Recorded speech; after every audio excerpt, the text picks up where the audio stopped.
Hi everyone. Do you think taking down statues erases history?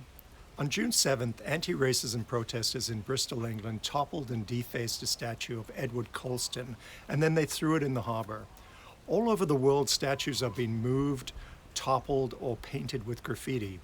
Examples include John A. Macdonald in Canada, Confederate General Robert E. Lee in Virginia, Theodore Roosevelt in New York City, Christopher Columbus in many US cities, and the Belgian King Leopold III in Antwerp, Belgium. Critics are calling these acts of vandalism and they accuse the protesters of trying to erase history. But to say that removing statues somehow erases history misrepresents not only what history is, but also what statues are supposed to do. Statues are not about recording history. They are meant to shape our perceptions of history for particular purposes, usually to reinforce the existing order and the position of the rich and powerful. A statue is not a history lesson. It's a way of celebrating, venerating, or honoring someone. Rather than recording history, we should think of statues as themselves being part of history, often a very problematic and distorted part of history. It's absurd to think that no one would remember history or historical figures were it not for statues. We don't need statues of Hitler, Mussolini, and Franco to remember them and their history of brutality. The city of Berlin doesn't remember its history with statues of Nazis, but rather with monuments to their victims. Now, there is a long history of statues of oppressors being taken down or toppled. Just think about emperors in ancient Rome, the Tsars during the Russian Revolution, apartheid leaders in South Africa, Marx, Lenin, and Stalin in Eastern Europe in the 1990s, and of course Saddam Hussein in Iraq in 2003.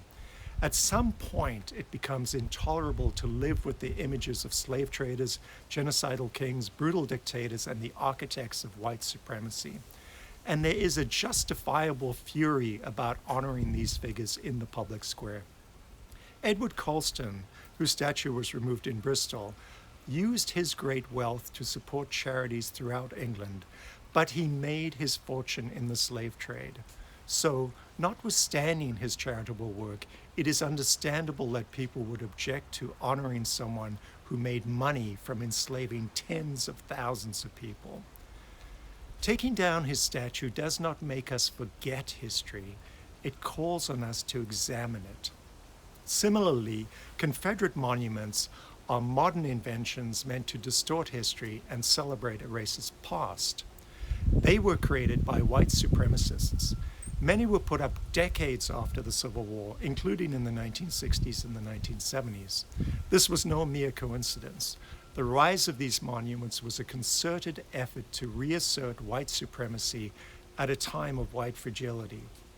An act, in other words, to intimidate Black Americans and uphold a revisionist and a racist version of history. In effect, these monuments already do the work of erasing history.